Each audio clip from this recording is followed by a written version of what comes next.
అంటే మీ కుటుంబాలేమో కుటుంబాలా, మా కుటుంబాలు కావా చంద్రబాబు నాయుడు గారు?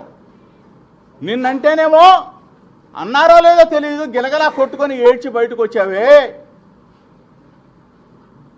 మేము దయచేసి అడుగుతా ఉన్నా, ఐటీడీపీ ద్వారా వ్యాపారం చేశారే, ఐటీడీపీ ద్వారా తెలుగుదేశం పార్టీ ద్వారా కొన్ని ఛానల్స్ని హైయర్ చేసుకున్నావే, హైయర్ చేసుకొని నెల రోజుల పాటు పీఆర్పీ రేట్లు పెంచుకొని నా కుటుంబం మీద వ్యక్తిగతంగా వ్యాపారం చేసి అన్నం తింటున్న దుర్మార్గులను అడుగుతా ఉన్నా. రాజకీయంగా ఎదుర్కో, రాజకీయంగా రా. 2 సంవత్సరాల 3 నెలల పాటు నువ్వు అధికారంలోకి వస్తే, మొట్టమొదటి నువ్వు అధికారంలోకి వచ్చిన తర్వాత 2 నెలలకే నా కుమారుడు రాజీవ్ని అరెస్టు చేయించావే, జైల్లో పెట్టించావే. అయినా దడవలా. చంద్రబాబు నాయుడు ఇంటి దగ్గర ధర్నా చేశానని చెప్పేసి సుప్రీంకోర్టు దాకా వెళ్ళి జోగి రమేష్ని అరెస్టు చేయాలని చెప్పేసి తపన పడ్డావే. అయినా దడవలా. కల్తీ కేసు సృష్టించి 83 రోజుల పాటు నన్ను నా తమ్ముడు రాముని జైల్లో నిర్బంధించావే, 3 జైలు తిప్పావే. అయినా దడవలా. జైలు నుంచి బయటకు వచ్చా, మరలా ప్రజా సమస్యల మీద చంద్రబాబు నాయుడు ఇంటికి వస్తానని చెప్పా, దడవల. కానీ జోగి రమేష్ గొంతు నొక్కాలా. జోగి రమేష్ గొంతు నొక్కినా, పేక పిసికినా ఈ గొంతు ఆగదని చెప్పేసి చంద్రబాబు నాయుడికి, లోకేష్కి ఇద్దరికి చెప్తా ఉన్నా. దయచేసి చాలామంది మిత్రులు అనుకుంటారు, ఎందుకు జోగి రమేష్ చంద్రబాబు నాయుడిని లోకేష్ని టార్గెట్ చేశాడు, వాళ్ళ కుటుంబ విషయం కదా అని చెప్పి అనుకుంటారు. దయచేసి 2 రాష్ట్రాల తెలుగు ప్రజలు, ప్రపంచంలో ఉన్న తెలుగు ప్రజలందరూ కూడా గమనించాలి. ఇది ఒక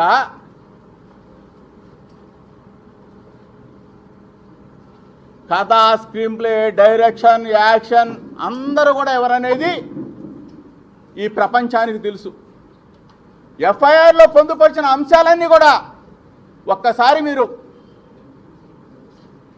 దయచేసి మీడియా మిత్రులు, రాష్ట్ర ప్రజలకి తెలియజెప్పండి. తెలుసు దాంట్లో ఉన్న విషయాల్ని. ఎక్కడికి వెళ్ళారు మీరు? ఏ విధంగా జరిగింది? ఈ కుట్రకోణం ఎక్కడి నుంచి వచ్చింది?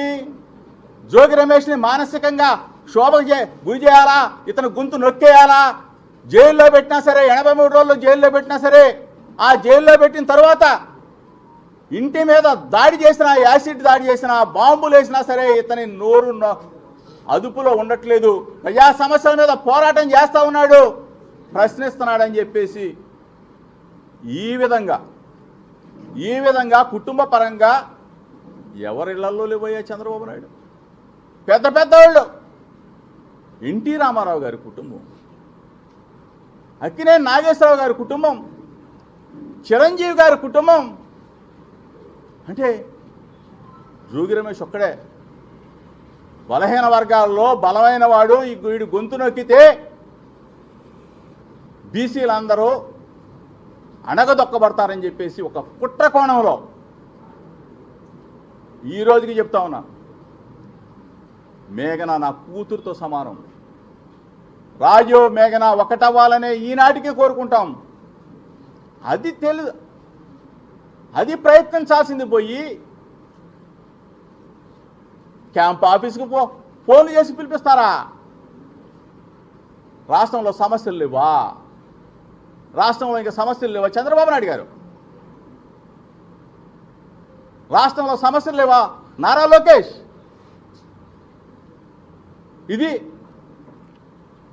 మరీ ముఖ్యంగా చెప్తా ఉన్నాం.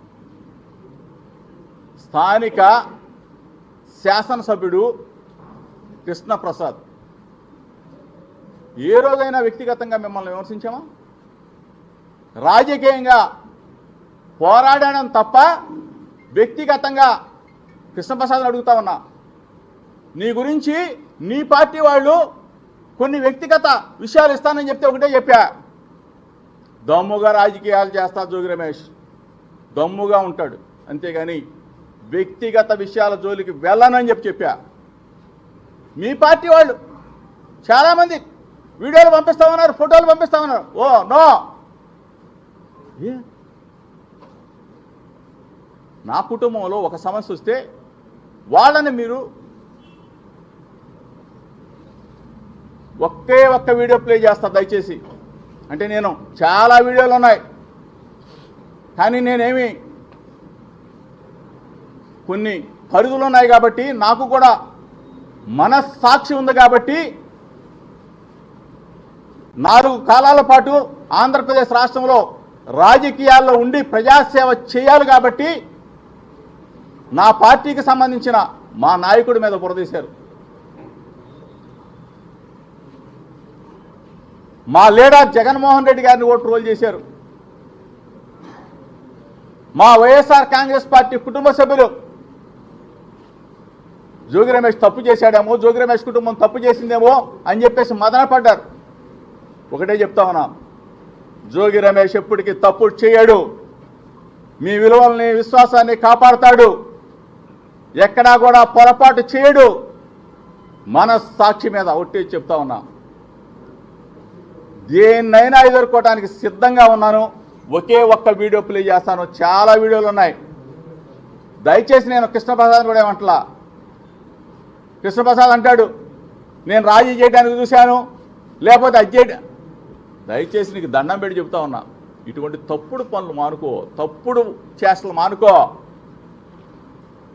నువ్వు చేసిందేంటో, నీ దుర్మార్గం ఏంటో, నీ ఆఫీస్కి వచ్చిన తర్వాత నీ ఆఫీస్ నుంచి ఎక్కడికి వెళ్ళారో, ఎఫ్ఐఆర్ ఎట్లా కట్టారో, ఏ విధంగా నువ్వు దుర్మార్గానికి ఒడిగట్టావో ఒక్క వీడియో సాక్షి చూపించరా.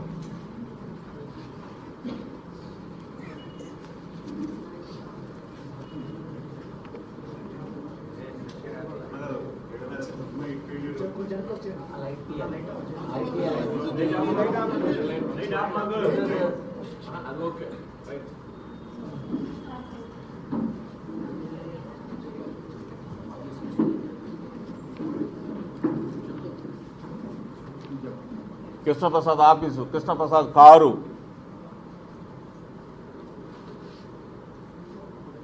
వాళ్ళు నా కుటుంబ సభ్యులే.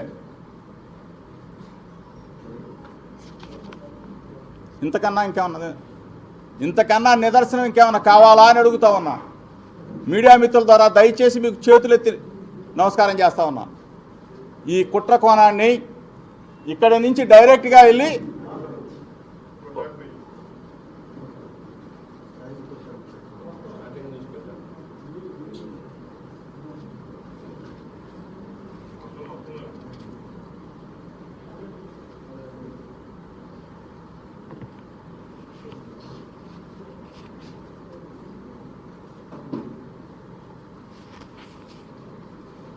ఇదిగో మా మేఘనత్తలు. ఇటువంటి పరిస్థితుల్లో ఇంత దిగజారుడు రాజకీయం అవసరమా? ఇంత కుటుంబాల్లో కలహాలు పెట్టి, చిచ్చులు పెట్టి, ఫేక్ వీడియోలు, ఫేక్ ఆడియోలు, ఏ డ్రామాలు అవసరమా అని చెప్పి అడుగుతా ఉన్నా.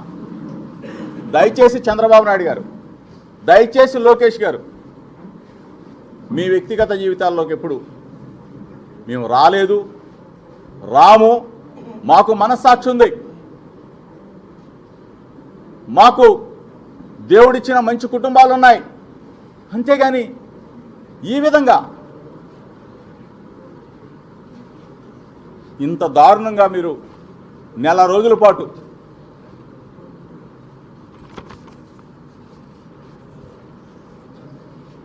మానసిక క్షోభ, ఒకళ్ళం కాదు 11 మంది, నా కుటుంబం మొత్తం కూడా, ఎక్కడో ఉన్న నా కూతురు, గుల్బర్గాలో ఉన్న నా కూతురు, ఎక్కడో ఉన్న నా మేనల్లుడు వైజాగ్లో ఉంటాడు. అసలు ఏ విధంగా మీకు మనసు చచ్చిపోయి ఏమి చేయాలో తెలియక ఇంత కుట్రలు అవసరమా అని చెప్పి అడుగుతా ఉన్నా.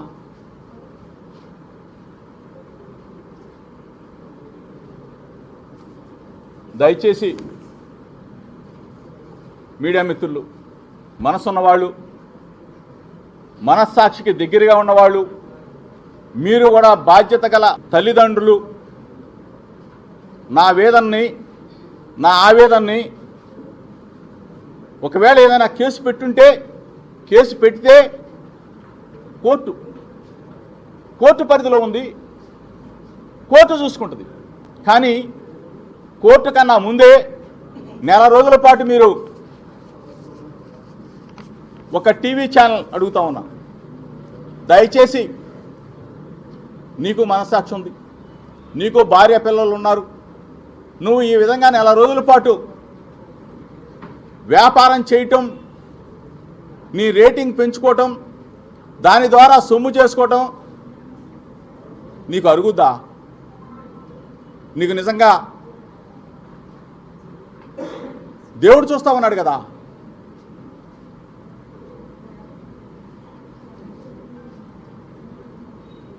ఐటీడీపీ దయచేసి తెలుగుదేశం పార్టీ అధ్యక్షుడు నారా చంద్రబాబు నాయుడు గారు చాలా గౌరవంగా పిలుస్తా ఉన్నా, ఏది ఈ ఇష్యూ కాబట్టి. మిగిలిన విషయాల్లో ఏ విధంగా మాట్లాడతాననేది మీడియా మిత్రులకు అందరికీ తెలుసు. ఈ విషయం కాబట్టి నారా చంద్రబాబు నాయుడు గారు మిమ్మల్ని ఎక్కడ కించపరచట్లా, మీ వ్యక్తిగత జీవితాల్లోకి మేము ఎప్పుడు రాలా. ఖర్జూర్ నాయుడు గారు మీకు పెళ్లి చేశారు, మీరు నారా లోకేష్ గారికి పెళ్లి చేశారు, మీరు కూడా బాధ్యత గల తండ్రి. నా స్థానంలో అంటే నా స్థానంలో ఉండి ఆలోచించమని అడుగుతా ఉన్నా.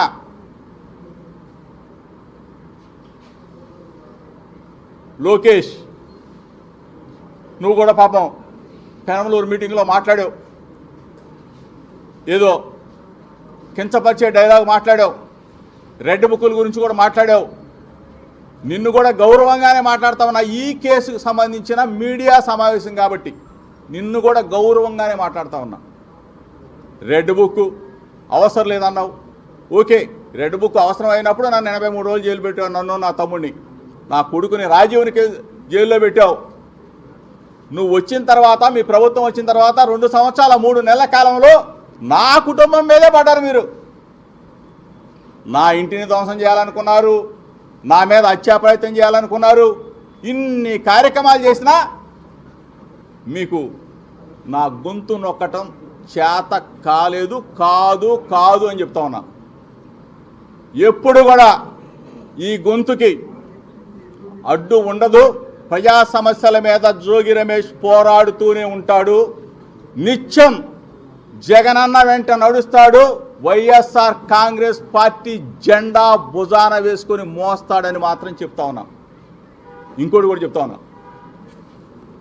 నెల రోజుల పాటు వ్యాపారం చేసిన మహా టీవీ వంశీకి చెప్తా ఉన్నా. పాపం కోర్టు పరిధిలో ఉంది, మనోడు ఆగలేకపోతా ఉన్నాడు. అంటే నా స్థాయిలో నేను మాట్లాడకూడదు, కానీ తప్పనిసరి పరిస్థితుల్లో ప్రజలు ఒకవేళ తప్పు మాట్లాడుంటే క్షమించాలి. అంటే ఏ విధంగా కించపరిచే చేష్టలు, ఒకళ్ళ మీద ఒక బురద జరిగినప్పుడు ఆ బురద నిజమా కాదా అని చెప్పేసి థర్డ్ పార్టీ, అంటే కోర్టు పరిధిలో ఉన్న అంశం కాబట్టి కనీసం తేలకుండానే దాని మీద డిబేట్లు పెట్టి పనికి మాలిన వాళ్ళని కూర్చోబెట్టుకొని మహా టీవీ వంశీని అడుగుతా ఉన్నా, వంశీ దీనికి న్యాయమా? నీకు ధర్మమేనా? నువ్వు అప్పుడు దాకా ఆగలేకపోతే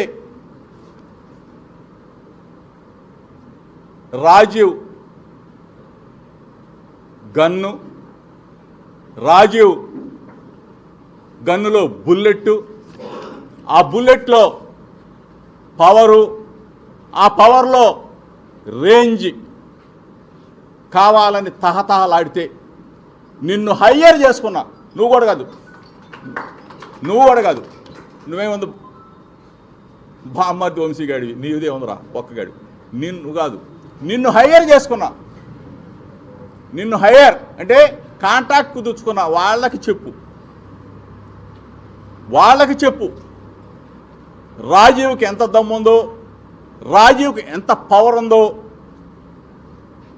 ఆ పవర్లో ఎంత సత్తా ఉందో కూడా నిన్ను హైర్ చేసుకున్న వాళ్ళకి డైరెక్ట్గా చెప్తా ఉన్నా వంశీ, డైరెక్ట్గా చెప్తా ఉన్నా వంశీ. మనస్సాక్షిని అడుగు, నీ భార్యను అడుగు, ఇంటికి వెళ్ళి నీ పిల్లల్ని అడుగు, నెల రోజులుగా నేను చేసింది మంచి పనా తప్ప అని చెప్పేసి అడుగు. ఏంట్రా ఇది? ఎంత దిగజారిపోయారా మీరు? డబ్బుల కోసం మీడియా ఛానల్స్, అంటే స్వచ్ఛమైన మీడియా ఛానల్స్ ఉన్నాయి, పర్ఫెక్ట్గా ఉన్నది ఉన్నట్టు చెప్పే మీడియా ఛానల్స్ ఉన్నాయి, కొన్ని దిగజారిపోయిన మీడియా ఛానల్స్. ఎందుకు మీరు ఈ స్థాయికి దిగజారిపోయారు? మీకు ఇంతకన్నా ఇంకోటి చేసుకోవడం బెటర్. మీరు పౌడర్ రాసుకుంటావు, కూర్చుంటావు. మా వాళ్ళు ఏదో అంటారు టాల్కం పౌడర్ వంశీ అని, అదే నేను ఎప్పుడు చూడలా, కానీ ఓడి చెప్తా ఉన్నాను. బామ్మర్ది వంశీ, నీ భార్య నాకు చెల్లి, ఒకసారి మా చెల్లి దగ్గరికి వెళ్ళు, నేను ఈ విధంగా చేశాను, ఈ విధంగా చేశాను, కరెక్టా అని చెప్పి అడుగు. చెప్పు తీసుకొని కొట్టింది, నేను చెప్పు పెట్టి కొట్టింది. నీకు నాకు తెలిసి అన్నం పెట్టదు, ఆమె పాపం చూసి ఉండదు. దయచేసి చెప్తా ఉన్నాను, ఇటువంటి ముసుగులో కొన్ని ఛానల్స్ అవ్వచ్చు, కొన్ని వెబ్సైట్స్ అవ్వచ్చు, కొన్ని యూట్యూబ్ ఛానల్స్ అవ్వచ్చు, పాపం బ్రతికేశారు, నెల రోజుల పాటు బ్రతికేశారే. మీకు పిల్లలు లేరా? మీకు భార్య బిడ్డలు లేరా? ఈ రోజుకి నేను కోరుకునేది ఏంటంటే, ఈ రోజుగా ఓ తండ్రిగా నేను అనుకునేది ఏంటంటే, మరలా దేవుడు అనేవాడు ఉంటే కరుణిస్తే ఇద్దరు ఒకటవ్వాలని చెప్పి నేను కోరుకుంటాను తప్ప ఏందిరా మీ బతుకులు? దయచేసి మీడియా మిత్రులు, మీరంటే నాకు గౌరవం, అభిమానం. ఒకవేళ నేను ఏదైనా తప్పుగా పొరపాటుగా మాట్లాడుంటే రాష్ట్ర ప్రజలు కూడా క్షమించాలని. మేఘన నా కూతురుతో సమానం, సమానం కాదు, నా కూతురు లాంటిది. నేను కానీ నా భార్య కానీ ఉన్న కొన్ని రోజులైనా కానీ చక్కగా లాలించాం, చక్కగా మంచి మాటలు చెప్పాం, గోరుముద్దలు తినిపించేది నా భార్య అయితే. అటువంటి మంచి కుటుంబాన్ని మమ్మల్ని తీసుకొచ్చి రోజు ఒక ఇంకా ఎన్ని వేసుకుంటారో వేసుకోండిరా, బతికేయండి, బతికేయండి. ఇంకా ఇంకా ఎన్ని సృష్టిస్తారు?